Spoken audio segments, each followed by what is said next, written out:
सुप्रभात। आज आपकी कक्षा में ऑनलाइन इस यूट्यूब वीडियो के माध्यम से हम लोग आपके छठे पाठ पार नज़र के दूसरे पाठ का अध्ययन करेंगे।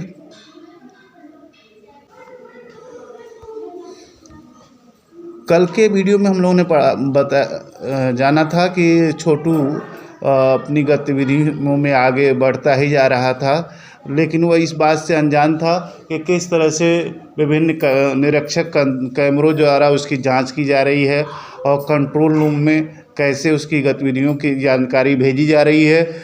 इसके आगे आज हम देखते हैं इन सारी गतिविधियों से अनजान छोटू आगे बढ़ रहा था, तभी जाने कहाँ से सिपाही दौड़े चले आए, छोटू को पकड़कर वापस घर छोड़ आए। घर पर छोटू का माँ इंतज़ार कर रही थी। बस अब छोटू की खैरियत न थी। छोटू के पापा न होते तो छोटू का बचना मुश्किल था। अब जैसा कि माँ पहले से भी सुरंग की तरफ जाने से मना करती थी, आज गलती करते हुए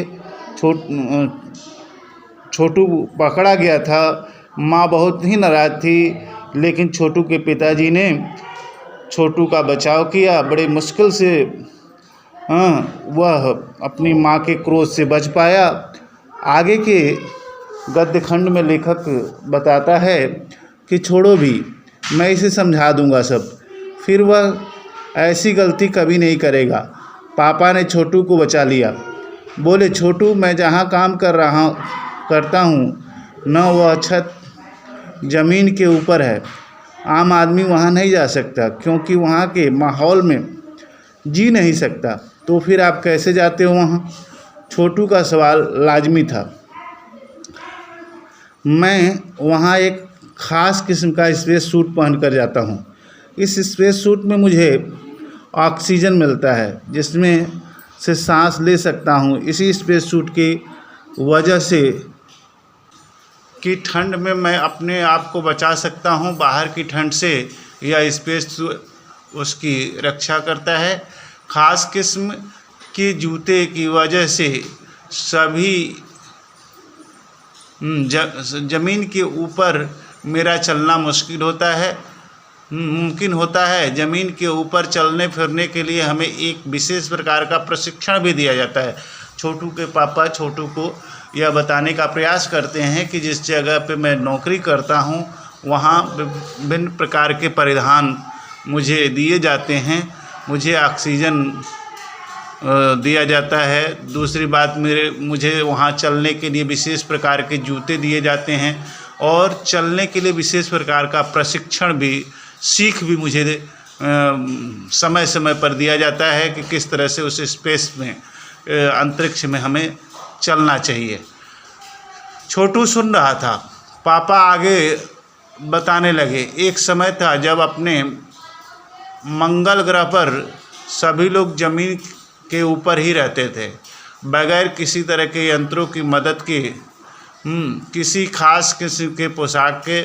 हमारे पुरखे ज़मीन के ऊपर रहा करते थे, लेकिन धीरे धीरे वातावरण में परिवर्तन आने लगा। कई तरह के जीव धरती पर रहा करते थे, एक के बाद एक सब मरने लगे। इस परिवर्तन की जड़ में था सूरज में हुआ परिवर्तन। सूरज से हमें रोशनी मिलती है, उष्णता मिलती है। इन्हीं तत्वों से जीवों का पोषण होता है। सूरज में परिवर्तन होते ही वहाँ का प्राकृतिक संतुलन बिगड़ गया।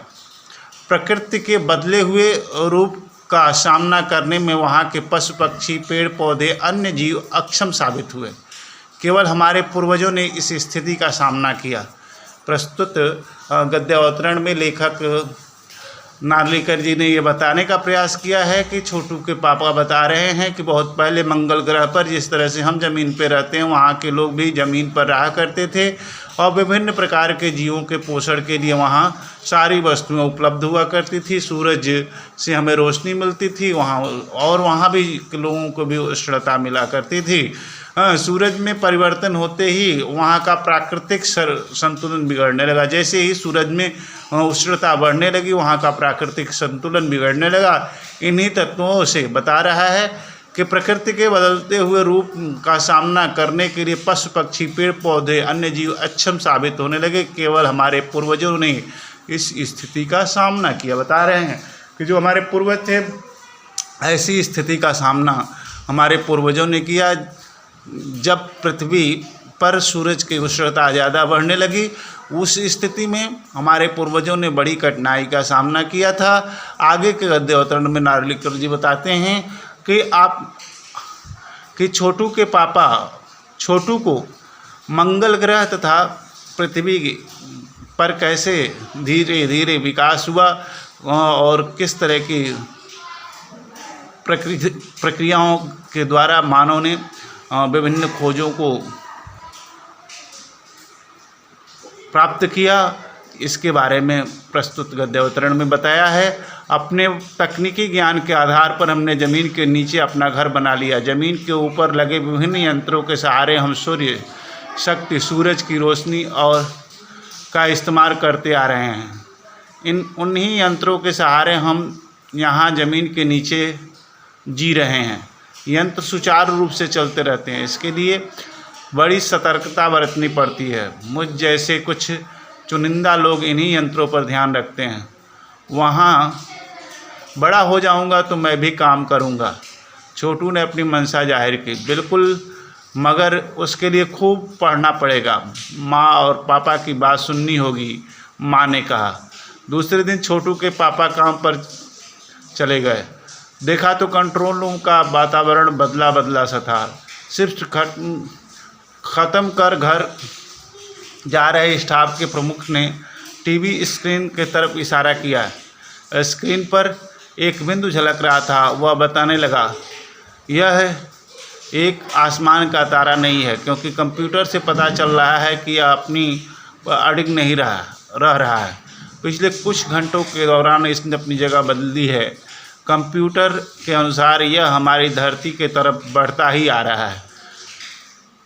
प्रस्तुत गद्य अवतरण में लेखक ने यह बताने का प्रयास किया है कि छोटू के पापा जब दूसरे शिफ्ट की में नौकरी करने जाते हैं, ड्यूटी करने जाते हैं, तो वहाँ देखते हैं कि वहाँ का वातावरण बिल्कुल बदला हुआ है और जिस ग्रह को पृथ्वी की तरफ बढ़ते हुए आते हुए देखा जा रहा था, विभिन्न प्रकार के जो अनुमान लगाए जा रहे थे, कंप्यूटर द्वारा यह ज्ञात होने लगा कि वह पृथ्वी की तरफ बड़े तेज़ी से बढ़ते हुए आ रहा है।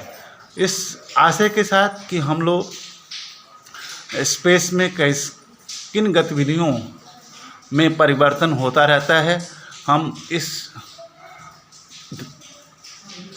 पाठ के तीसरे अंश का अगले वीडियो में अध्ययन करेंगे। तब तक के लिए धन्यवाद।